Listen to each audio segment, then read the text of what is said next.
Nós temos essa PEC 55, que de certa forma vai acabar com o recurso para a educação e saúde e as questões sociais. Por isso a PEC da morte. Nós teremos uma geração inteirinha sem podermos formar cientistas.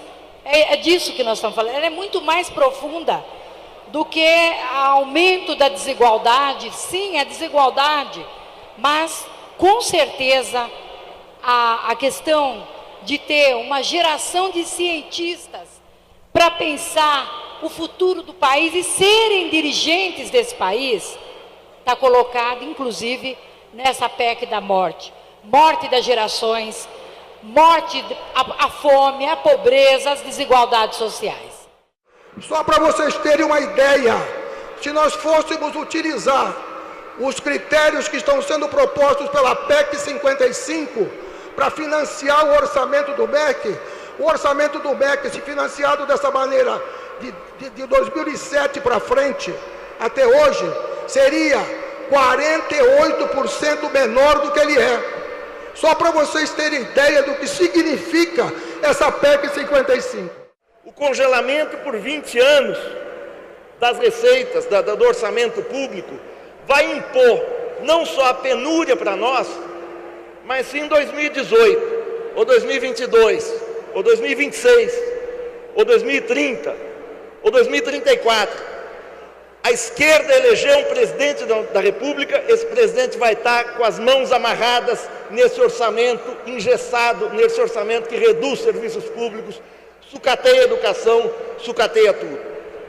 Então é preciso a gente ter potência, porque é esse tipo de coisa, esse golpe brutal, que é um golpe violento, para implantar a PEC 241, agora a PEC 55, o governo só vai conseguir fazer isso com muita, mas com muita violência, aumentando a repressão da Polícia Militar, aumentando a repressão da Polícia Federal, criminalizando todos nós. E só vai fazer isso para impedir que o governo, que o orçamento se desvie da rota. Nós vamos ter 20 anos de recessão se a gente não conseguir escapar dessa. Eu penso que o grande desafio da classe trabalhadora, o grande desafio desse Congresso, o grande desafio da esquerda no Brasil é a gente unificar as nossas ações nas bases e que para nós o importante e fundamental vai ser a luta contra a retirada de direitos dos trabalhadores e para isso, companheiros, nós precisamos combinar o jogo. Para isso, nós precisamos construir um calendário. Unir a resistência contra o governo Temer, unir todos os dispostos a lutar, unir a CUT com a CSP com lutas, com a CTB, desafiar a força sindical e a UGT a romperem com o governo Temer. E com este pacto, com o MTST, com o MST, com o movimento de mulheres, com o movimento negro, com o movimento ambientalista, com o movimento estudantil, preparar as condições para a greve geral contra a reforma da Previdência. É um momento chave. Em algum momento no primeiro semestre, o destino dos próximos anos, repito, o destino dos próximos anos estará sendo decidido. Ou fazemos a greve geral contra a reforma da Previdência e obrigamos o governo a recuar, ou viveremos uma longa situação defensiva que pode se transformar numa situação reacionária. Ninguém pode ser otimista a curto prazo, mas todos podemos ser otimistas a médio prazo, porque a reação popular é enorme e a nossa obrigação é pegar todas as iniciativas conservadoras do governo e ajudar a quem não tomou consciência ainda de como seus direitos estão sendo afetados. Criar uma barreira de contenção que impeça, até pressionando os parlamentares que estão lá, que vão querer se reeleger em 2018, pressioná-los para que eles brequem as iniciativas mais radicais. E a de educação, certamente, é a mais importante.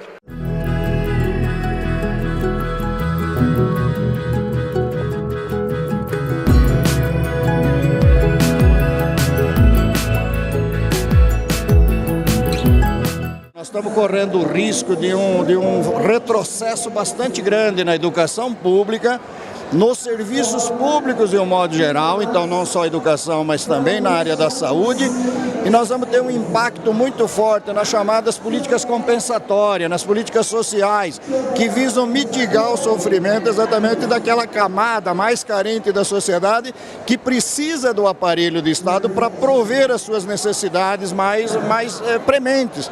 O problema do combate à fome, o programa Minha Casa Minha Vida, quer dizer, essas políticas todas serão congeladas e eu antevejo, se implementadas, um sofrimento muito grande por parte da população brasileira. Se votar de aprovada essa emenda constitucional, durante 20 anos nós vamos passar por uma situação de extrema penúria na política de financiamento da saúde e da educação. E aí, consequentemente, isso compromete aquilo que nós tínhamos discutido no governo Lula, no governo Dilma, que é o Plano Nacional de Educação, que tem uma série de metas, tem um conjunto de 20 metas, e que para o seu cumprimento você tem que garantir o financiamento, né? E aí, consequentemente, se nós temos o prejuízo do Plano Nacional de Educação, também temos o prejuízo no âmbito estadual com o Plano Estadual de Educação. Ela é uma PEC que ela congela os recursos, principalmente das áreas sociais, sobretudo saúde, sobretudo educação e saúde, por 20 anos. Então você imagina a população crescendo, a demanda crescendo e você encolher durante 20 anos. Então é preciso ir às ruas. Lamentavelmente, nós estamos vivendo essa situação nesse momento, que é um ataque através da PEC 55 que está no Senado hoje, que congela os gastos públicos, porque a educação pública hoje, se ela já não está boa, com o congelamento dos gastos significa permanecer pelo menos como ela está, ou seja, sem a qualidade necessária.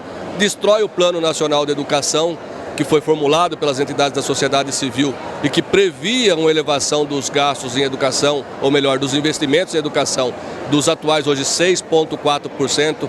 É bom recordar que no governo Fernando Henrique Cardoso esse número é de 3,5%, né? Nós tivemos um avanço razoável e pretendem fazer com que esse congelamento retorne aos patamares anteriores de 3,5%, 4% do PIB para a educação. E nós tínhamos um objetivo, tínhamos apontado no Plano Nacional de Educação que esse número chegaria a 10% do PIB, o que significaria um aumento de quase 50% dos atuais recursos para a educação hoje.